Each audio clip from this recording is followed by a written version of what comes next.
Hiya, folks. How are you all doing? I am doing pretty swell. COVID seems to be lightening up in the area that I live in.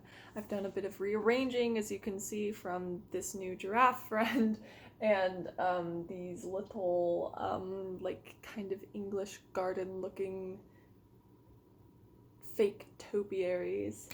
Oh god, maybe COVID isn't getting better.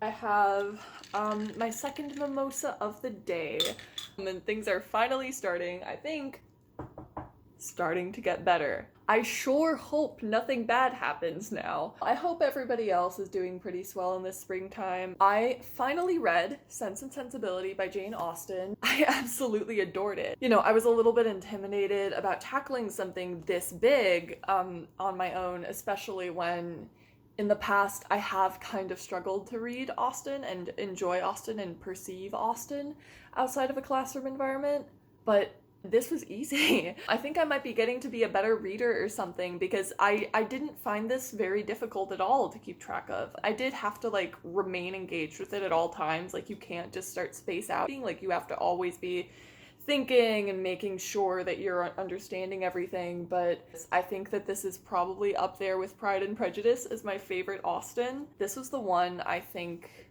even above Pride and Prejudice, that resonated with me the most. I kind of felt this novel was more relatable than other Austens. This is very typical of an Austen novel. It is just about these two sisters, Eleanor, who is the eldest, and Marian, who is the middle child. There is a youngest sister that isn't really talked about that much in this book, and it's about them navigating life and romance and relationships. And Eleanor, the eldest sister, represents sense, which is common sense, having a good, sense of what's proper, what is wise to do, having good emotional restraint.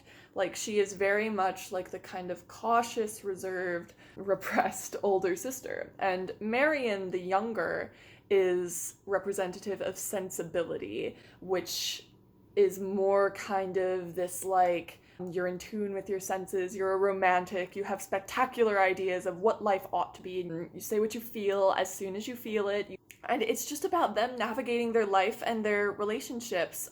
They do not come from a family of money, and they are sort of deprived of some money that they are owed. So they're not doing super hot. So it's kind of about them navigating their social relationships and trying to find themselves in marriages which are emotionally satisfying for them, but also fiscally safe for them. I mean, it's strange, but I never thought I would find a Jane Austen novel relatable, but I think that is what I felt about this. Eleanor might be one of my favorite female protagonists out of anything that I've ever read, and it's so shocking that I could see so much of myself in this character that was in this novel written in 1795. That is absolutely bonkers to me. Not to be all woo-woo feminism on you, but I think there's this kind of notion that women, before we had access to larger education, were universally kind of these almost dumb brutes who only knew how to cook and clean and blah blah blah. The fact that Jane Austen could conceptualize of a character like Eleanor is evidence that women have always had, extremely very distinct personalities. And I think it has just struck me how very different the female protagonists in this book, not only, but also the female protagonists in all of Austen's novels are. I think people who read this book are either going to see Eleanor or Marian as the feminist icon, and honestly, I think either of them could be. I mean, reading Eleanor, this might sound strange, but it was an actual relief. I feel we have a lot of girl bossy characters that feel kind of fake and feel almost as if they are it's girl boss, but based on the presumption that women can never actually be actually powerful or clever. So it feels overcompensating and kind of just fake and weird, and that's why that these characters feel fraudulent and contrived to audiences. I'm thinking of like, I don't watch superhero films, but like all the commentary about like overpowered female superheroes and stuff, it's like it's complicated, but to me watching films with those characters is like similarly degrading to watching films with female characters who like only care about marriage.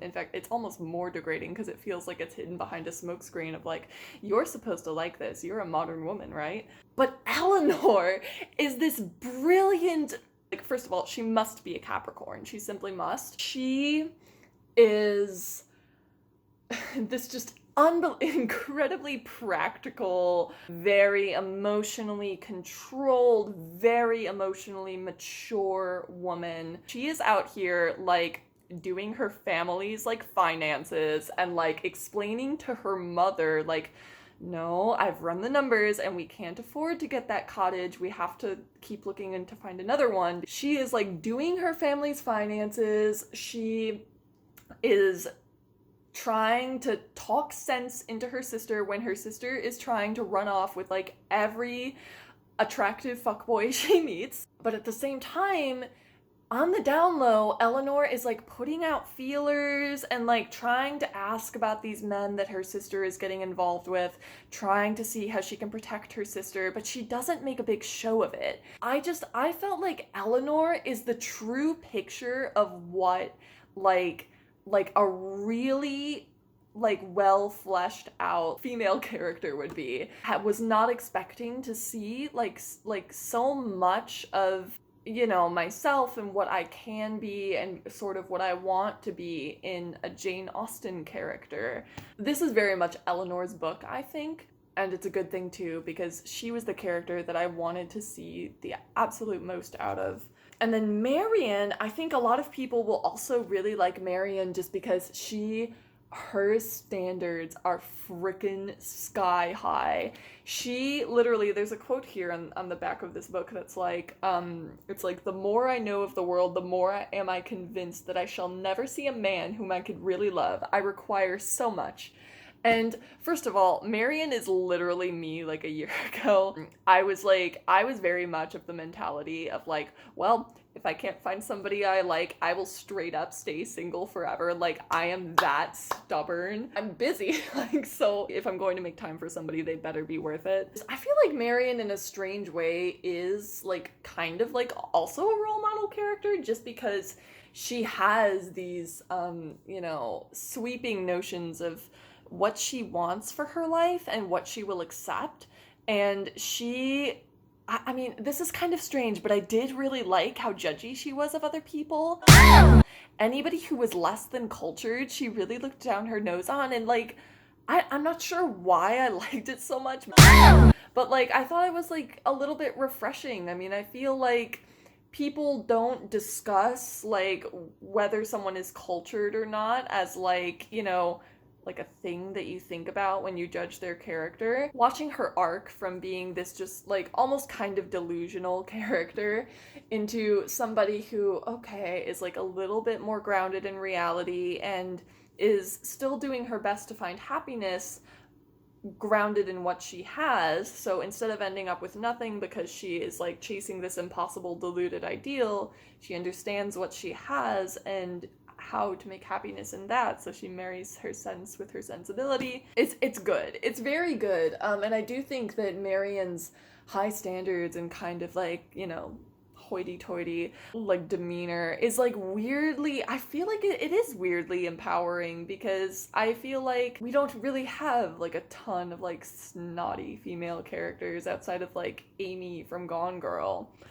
We don't have like sympathetic snotty female characters who learn how to kind of bend a little bit and like understand the nuances of like, you know, why somebody might be a little bit different than what your definition of cultured is and blah blah blah. Like, I found that good. I liked reading about it, and I thought it was nice to read about this kind of snobbish female character who is still given her humanity.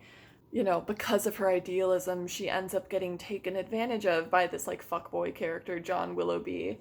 I think John Willoughby is, like, emblematic of the way that this novel is kind of a thesis on like what like dating as a woman is like, and I found it weirdly applicable to today. Like this is like almost like female dating strategy, the novel. I feel like this novel puts a lot of emphasis on how men can kind of not know what they want and fuck around and like make mistakes without really facing any serious consequences for it. The consequences tend to be nullified or you know, like taken away, or you know, not as bad as they would be for like the women in the novel. I'm thinking about like Edward not knowing what he wants versus, you know, and like choosing the wrong person versus Marion choosing the wrong person, and how kind of different their experiences are. Yeah, and even when Edward suffers what seems to be this like incredibly harsh punishment, eventually the punishment gets taken away. And it gets taken away by him being given the love of a woman. Meanwhile, Marion kind of has to drag herself out of the depths of despair. Like, it's what struck me is that it kind of like emphasizes how women have never really had the luxury of not knowing what we want and not kind of choosing strategically who we give our affections to. Some things, it seems, still haven't changed. I just found myself having like a sort of kinship with the author, that we both sort of understand this. The love of the woman he ends up with towards Edward is kind of what saves him. And then John Willoughby's ultimate punishment is being denied the love of a woman, you know, the woman that he wants specifically. So it seems like in this novel, men face lesser punishments for their indiscretions, except for when women choose to deny them affection. That is the one way that men can face a similar kind of level of consequence, is if women deny them love. And I think that that is totally freaking true. I mean, look anywhere on the internet, you can see how angry men get and how upset they get and how world-ending it is when a woman doesn't want them back, or when they can't have a woman for whatever reason. Jane Austen is a freaking genius. I just found this a sublime, contemporarily applicable novel. The romance of Pride and Prejudice might be too much to for this to be on the top. However, this is definitely up there as like maybe one of my favorite Jane Austen novels. This is funny. It is a super interesting feminist text to read. I highly, highly recommend it from that perspective. I hope you will read it and give it a try. Yeah, that was all I had for this video. I hope you've enjoyed this somewhat rambly discussion. I will hopefully be back not too long from now with a video on this new author that I've been enjoying. If you want to see like a more real-time idea of what I'm reading, check my Goodreads. It's always in the description of every video, and then also in the frickin' like page for my channel. Thank you for watching. I hope you have a marvelous spring day, and yeah, I will see you next time. Thanks. Bye.